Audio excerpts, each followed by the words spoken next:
क्या आप ऐसी जगह पर गए हैं जहां हर कदम पर आपकी सांसें अटक जाती हैं?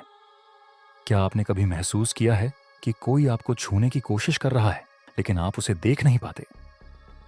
आज की कहानी ऐसी ही एक रहस्यमयी हवेली की है, जिसे लोग भूल भुलैया हवेली के नाम से जानते हैं। यहां जाने वाले लोग कभी लौटकर वापस नहीं आते। कहते हैं, इस हवेली में ऐसा भूतिया जाल है जो हर किसी को अपने में समा लेता है।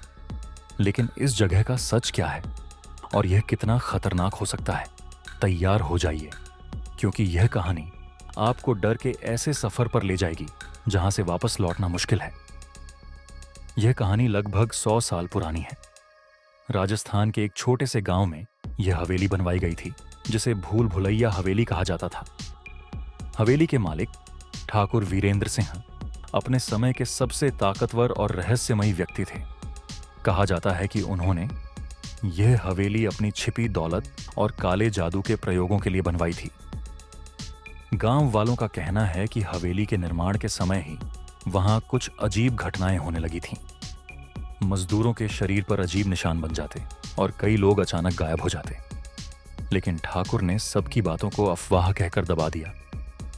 लेकिन वो आखिरी रात क्या थी जिसने इस हवेली को खंडहर और भूतों का अड्डा बना दिया?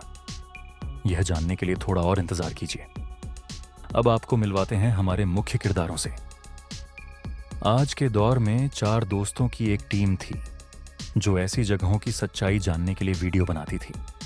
उनके चैनल का नाम था मिस्ट्री सीकर्स। जब उन्होंने भूल भुलैया हवेली के बारे में सुना तो उन्हें लगा कि यह उनकी सबसे बड़ी खोज साबित हो सकती है।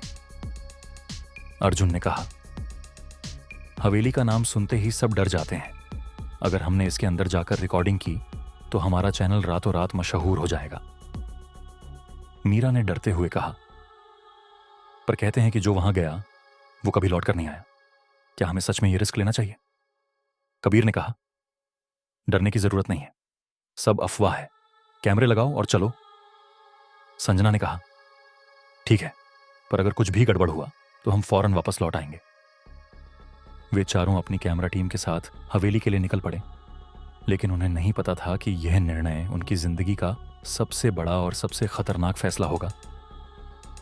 हवेली के अंदर कदम रखते ही उन्हें लगा कि समय रुक गया है।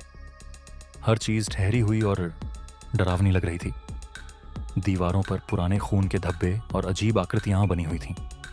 लेकिन असली डर तब शुरू हुआ जब उनकी रिकॉर्डिंग में कुछ ऐसा कैद हुआ जो उन्होंने अपनी आंखों से नहीं देखा।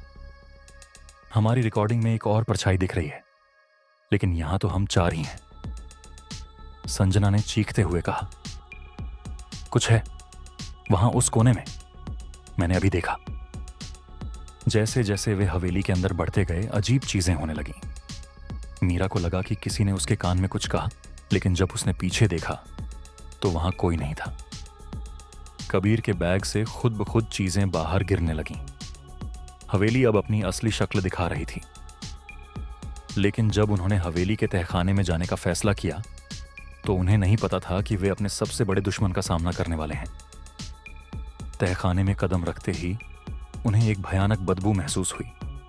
वहां चारों तरफ अजीब सी मूर्तियां और दीवारों पर अज्ञात भाषा में कुछ लिखा हुआ था। अर्जुन ने जैसे ही एक पुरानी किताब उठाई, अचानक हवेली हिलने लगी। अर्जुन ने कहा, यह किताब बहुत पुरानी और अजीब है, लगता है इसमें इस जगह के सारे राज छुपे हैं। मीरा ने कहा, किताब को छोड़ दो अर्जुन, मुझे बहुत अजीब लग रहा है। कबीर ने कहा, शायद इसे छूने की गलती नहीं करनी चाहिए थी। तभी एक डरावनी परछाई उनके सामने प्रकट हुई। उसकी आंखें लाल चमक रही थीं और वह धीरे धीरे उनकी तरफ बढ़ने लगी। अब उनके पास सिर्फ 2 रास्ते थे, या तो भागो या इसका सामना करो। उन्होंने अपने जीवन में इतना डर कभी महसूस नहीं किया था। हर दरवाजा अपने आप बंद हो रहा था और हर कोने से अजीब आवाजें आ रही थीं। लेकिन मीरा ने हिम्मत दिखाते हुए खिड़की का रास्ता ढूंढ निकाला। मीरा ने कहा, यहां से कूदना होगा, जल्दी करो वरना हम कभी बाहर नहीं जा पाएंगे। अर्जुन ने कहा, अगर यह जगह सच में श्रापित है तो हमें इसकी सच्चाई लोगों को बतानी होगी। आखिरकार वे किसी तरह अपनी जान बचाकर बाहर निकलने में सफल रहे।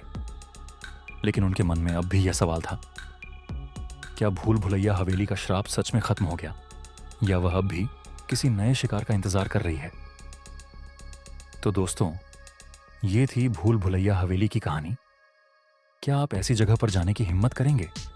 अपनी राय नीचे कमेंट करें और ऐसी ही डरावनी कहानियां सुनने के लिए हमारे चैनल को सब्सक्राइब करें। अगली बार फिर मिलेंगे एक और खौफनाक कहानी के साथ। तब तक सावधान रहिए।